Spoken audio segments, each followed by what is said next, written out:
The one and only. The one and only. Counsel for the Prosecutors at founder and senior partner po ng Kapunan and Castillo Law Office. Oh, ang tagal ko na hindi na-interview si attorney. Kayo kasi palagi niyong ginigil si attorney nandito sa studio. Dito sa studio. Love tayo niyan. Attorney Love Lorna, tayo. magandang umaga po sa inyo, ma'am. Good morning sa Dynamic Duo at happy anniversary. Thank you po. Maraming salamat. Thank you, ma'am. Tinan mo naman. Outdoors. Tinan mo pa, make-up free si attorney Lorna Kapunan. Tinan mo naman ang kutis. She woke up like that. Oo. Oh. Wala akong makeup eh. Kaya nga eh, Bakit mamula-mula ang kutis ng lola mo. Samantalang ako nagpapalitada na, masama pa rin. Ako din, ang kapal ng palitada, masama pa rin. Si Atty. Kapunan, wala pang palitada, mamula-mulap na. Ay, nako. How to be Maaga nyo kasi, parang hindi pa ako time mag-makeup. Attorney Lorna, makibalita lang po kami. Ano po? Were you offended na kinol yung attention mo ng Senate Impeachment Court nung, when was that? Wednesday? Wednesday. Ay, hindi po. In fact, I was flattered. Kasi I always say, alam mo, ang opposite ng love ay hindi hate. Ang opposite ng love ay indifference. Mhm. Pag nung sabi ko, dinedma ako dito that night that I gave my manifestation. Yung pala, dinadigest nila. Ano kaya, it was the end of the day, in fairness to them. Everybody was so tired. Everybody wanted to go home. And they didn't expect this, no? They probably expected that after our huddle, we would say, postpone natin, defer natin to tomorrow, our next witness, no, si Attorney Lopez. No? And I don't think they expected the manifestation that we would forego with testimony of two of our witnesses. Siguro nag-sink in lang yung natulog sila and then manifest nila the next day. Or they probably thought, I don't know, I don't want to second guess them. Yeah. But to your question, no, I was not offended. In fact, I was flattered that they deferred to me. Hindi, but did you go overboard? Kasi yun ang sinasabi nila, sumobra ka pag sinabi mo withdraw, wag mo na sabihin na nag-withdraw dahil na-establish naman na ganito, umiyak si ganito. Huwag na raw ganun. Pag withdraw. Tapos ang usapan. Hindi po pwedeng pag-withdraw, no? Because this is an impeachment court. Kung sa regular court nga, pag hindi kami nagpipresent ng witness, no? If we decide not to present a witness or we decide to postpone, you have to give a reason to the court. You have to give a reason to the court. Otherwise, they will say it is arbitrary, it is abuse, it is dilatory, mga ganyan. No? So, to us as our oath of lawyer, my oath of lawyer, as a lawyer, we owe it to the court to be candid. And to say the reason. Kasi otherwise, magiging abuse of process yun. Bakit nyo sinampi na itong dalawang witnesses tapos hindi nyo pala gagamitin? The manifestation was necessary. The presentation of the two witnesses, was unnecessary. But the manifestation on why, the reason why, was necessary. Otherwise, magiging frivolous naman yung pagtawag namin ng sabina sa mga witnesses. Opo. Pero meron pa rin daw po kayong idadagdag? Mag-withdraw pa rin kayo? Hindi lang dito sa dalawang ito? Yesterday, nung nag-withdraw na po, no? Last Wednesday, I think Chairman Jinky, who's our head public prosecutor, manifested already na magwi-withdraw kami ng 5 witnesses, no? 5 more witnesses. Yun na po yun, ma'am. Hindi, may isa pa sila, may matibag pa sila. One last We have for Tuesday. We have one more witness on Tuesday. Si NBI Director Matibag. Kasi sa Monday, magkakaroon ng oral arguments tungkol sa dalawang issue. No? Number one, yung aming subpoena for the bank records. At pangalawa, yung pong issue ng BIR, mahiwagang box. I'll go there in a bit, Attorney Lorna, sa BIR at saka sa bank records. Ano po? But si Matibag muna, ano ang papel ni Matibag? What will Matibag contribute sa prosecution? I think he will complete the narrative, no? Kasi bakit daw puro NBI agents. Because this principally refers to yung video na I have hired a killer, Oo. which is grave threats and inciting to sedition, pati yung mga iba pang video na pinakita namin. At important yung first witness, si Agent Kalilong, because siya yung nag-establish ng authenticity ng video, no? Authentic, at saka yung provenance, yung source, saka yung chain of custody. So number one witness yun. Number two, but he could not testify on the contents Mm-mm. because limited naman siya to authentication. At number two, yung second witness namin testified as to the contents. Kasi siya yung head ng division na yan, cybercrime division. Remember, all of this is a cybercrime, no? May nagtanong nga na senator, if this is really acts of threat, why not your anti-terrorism or your anti-whatever division of the NBI? No, but principally, this is a cybercrime. That's why pumatak sa cybercrime division. And yung continuing investigation beyond the scope na yan ng cybercrime division ni Attorney Lotto kept answering, we referred, what did you do with your findings? So ang lagi niyang sagot, he referred it to the intelligence division or another division of the NBI, which really is tasked to continue the investigation. Intelligence work yan eh. So ang pinaka-head po doon is si Matibag. Director Matibag will complete the whole picture, no? And that is why his testimony is very necessary. Opo. Pero si Matibag, bago-bago lang din sa NBI, Attorney Lorna, di ba? I mean, hindi niya naabutan ito, Correct. yung investigasyon na ito nung NBI. Opo, pero continuing investigation yan, no, up to now, no? Kasi nagtatanong meron bang kayong nahanap na assassin? Meron ba kayong anong ginagawa niyo diyan, ano? So he can attest to what the NBI is doing by way of continuing investigation. Kasi hindi naman nag-stop yung investigation nung pinalitan yung former NBI head, no? Opo. So pwedeng sabihin ni Attorney Matibag, pwede si Attorney Matibag yung mag-identify kung meron ngang natuklasang hitman o assassin. Ay, hindi po natin alam kung, because as a matter of fact, we must appreciate na this is a matter of national security, no? At merong tinatawag na dapat confidential ang investigation, but let's see what he can and how far he can reveal as to the progress of his investigation. Tungkol sa proper identification ng sino yun, ano? Or persons at the very least, no? Persons of interest ang tinatawag natin doon. Hintayin po natin sa Tuesday kung ano po yung testimony. Pero ma'am, importante po ba, mahalaga at talagang kailangan na may ma-identify na hitman? Kasi wala naman po magsasabi, ako po ang talagang... Wala mang aamin. Wala nga aamin na ako nga ang hitman. Paano po yun, ma'am? Kanya nga, no, because dapat nga, maganda yung sinabi ni Tito Sen, no? Ibalik natin ito. Ano bang pinag-uusapan natin dito? Krimen ba? Grave threats ba? Sedition? Pending yan. Hindi naman yan ang pending sa impeachment court. Pending yan sa DOJ. And that is why the NBI submitted their findings to the DOJ.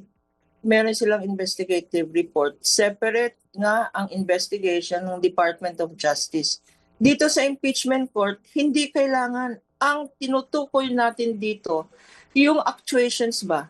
Yung mga actions, yung mga salita ng isang vice-presidente, not only to her audience there, no, not only in front of Attorney Lopez or in front of the media, but in front of the whole country, and may international audience pa yan.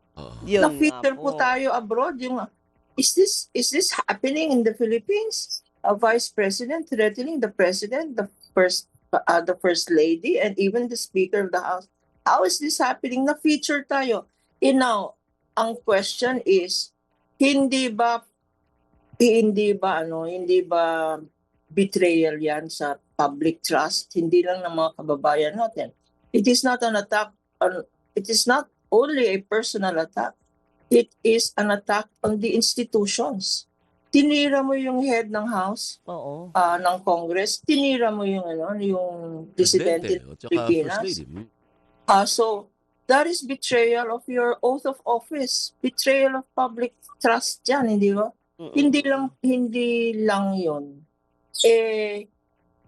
You are showing behavior. Are you fit to be president? Kung ang default reaction mo, if because she has been shown to say, walang kwenta tong administration natin, kayo dyan sa Congress, mga kurakot naman kayo, etc., etc. And she said, why are you targeting me, Operation Romanov, etc., etc. No? But is violence a default reaction to a situation like this? Do something. Have people asked, what is the Office of the Vice President doing? Ano ang ginagawa ng Office of the Vice President? Is this the default reaction of the second highest official? Patayin lahat yan. Hire. If she can hire an assassin, a person to kill the president, she can do that to anybody who she doesn't agree with. That is dangerous. Kung merong politician dyan, o kayo sa media, kung ayaw niya, lalong-lalo na kayong tandem na yan, Kami talaga, ma'am. baka hindi nyo lang alam, meron siyang hit list, kasama ng media dyan, no? Kasi your show, and your next show, Doris, no? Ang laki po ng viewership nyo. So you are influencers. You are the ones giving out the truth there. Paano kung nasa target list na kayo? Kakausapin ba kaya ng isang vice president? Hindi. Kakaya na lang siya ng assassin to kill you. It will be a whole culture of violence, a culture of impunity if we continue with this. Okay. So ibalik natin sa bakit nga ba dito natin pinagsasabi itong mga ba't hindi kayo pumunta sa RTC at saka sa MTC?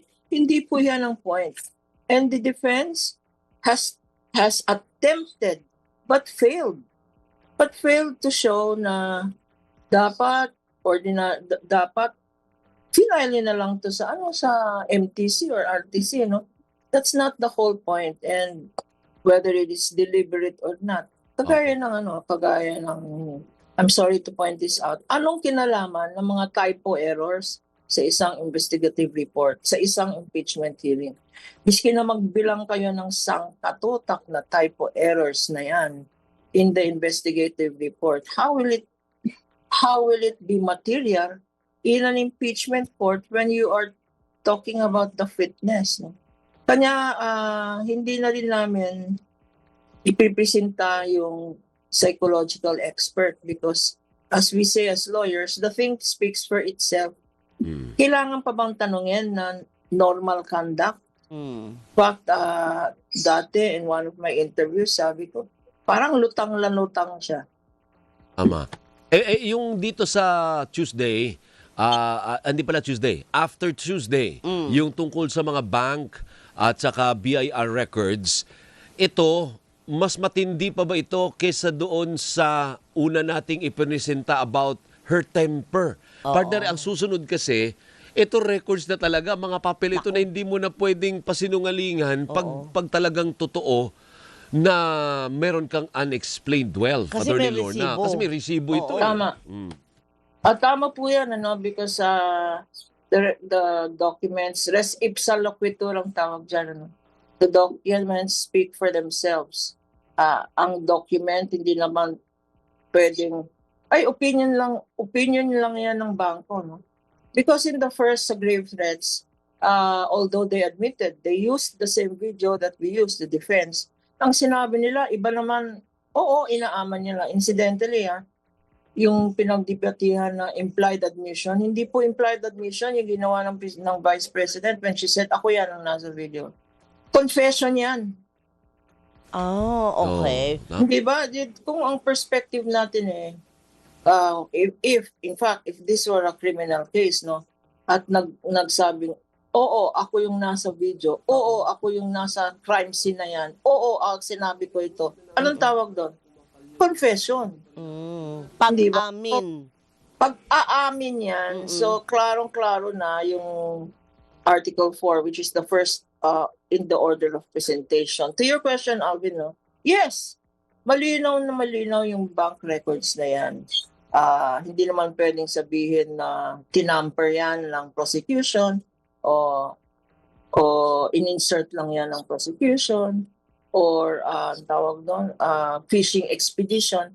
Hindi po nag-fishing expedition. Lumabas na yan sa hearing sa Quadcom last year at lumabas na rin yan sa hearing ng House Committee on Justice. No? At yung bank records na yan, they were referenced in the AMLA report na lumabas din kasi sa AMLA, banks are required to report to the Anti-Money Laundering Council yung mga suspicious tsaka yung mga covered transactions. No? So, nakalagay na rin yan sa AMLA report. No? This is a verification lang, a confirmation of what is stated in the report ng AMLA na napresenta na. No? Sige. Ngayon, pwede pang buksan yung bank records na yan, pwede pang ugsubpina. Yes, kasi this is an impeachment court. Hindi po pwedeng gamitin ng defense yung tinatawag na data privacy, no? Or the right to privacy. Because precisely, kung tignan natin yung data privacy law or tignan natin yung mga plunder laws, no? The clear express exception is if it is needed in an impeachment proceedings. So exception yan sa batas, whether on the legal, whether based on legal arguments or on facts. I don't think pwede nilang i-exclude yung bank records at saka yung BIR. No? Kasi yung BIR naman, what do they have to hide? Bakit ayaw nilang pabuksan? Meron ba silang tinatago, no? The actions of the defense, no, is not consistent with the claim to innocence. If you are innocent, gusto mo, sige, labas nyo na lang lahat ng ebidensya mo. Kung walang tinatago. Wala naman kaming tinatago, labas nyo na lang lahat yan. Opo. Attorney Because- Lorna, Yes po. pasensya na, ubusan tayong oras pag si I'm Kapunan sorry talagang kasi masyado kausap. akong madaldal. Hindi, Sorry. okay lang yun. Okay lang Yan yun. ang But one of gusto these days, namin. sa akin ka naman pumunta. Dito ka naman mag-live sa programa. Opo. Although At, too early. Taga saan ka ba? Are you from Quezon City or Summer South? Here, I'm 10 minutes away from you guys. Ayun, Ayun malapit pala na eh. pala. Thank you, Oo. Attorney Lorna. Mabuhay ka. Si Attorney Lorna Flawless Yan. Kapunan. Pwede na ba yun? Pwede na ba yung adjective na flawless, Attorney Lorna? Pwede bang lagay niyo riyang? Yeah. Looking young kasi Pwede. pag ini-interview ako, laging sinasabing veteran. Oh, ay, uli. Veteran. Oo. Yeah. Hindi naman po tayo, hindi pa panahon para i-confine ako sa veteran hospital. Young and flawless. Young once upon a time. Yan. yan. Pero lumalaban pa, no? In other words, sa salitang kanto, partner, Oo. may asim pa. Oo. Pwede ba yun, May attorney? asim pa. Hindi ka asim-asim. Huwag na lang asim kasi may anong sexual connotation. May Ay, sexual ano ba connotation yun? ba yun? Pwede naman astig. Astig. Pwede. Ayan. Oo. Attorney Lorna Astig. Flawless Young Kapunan. Thank you. Yan. Maraming salamat po, ma'am. Thank you, ma'am. Thank you, Si ma'am. Attorney have a nice day. Thank you. Have a nice day, ma'am. Si Attorney Lorna Astig Kapunan. Partner, kailan ko, si Simon ba nandiyan na, Camille? Kasi si Sui yan? Suarez, Ay, Sui. gusto niya ipa-announce na renew Ang partnership ng ABS-CBN and Media Servicio. Sa atin. Okay. Akong nag-host nito last year eh. Yung kanilang signing, dito yan Oo, ginawa sa oo. ABS-CBN Talaga? conference room. Ngayon, dun gagawin sa teritoryo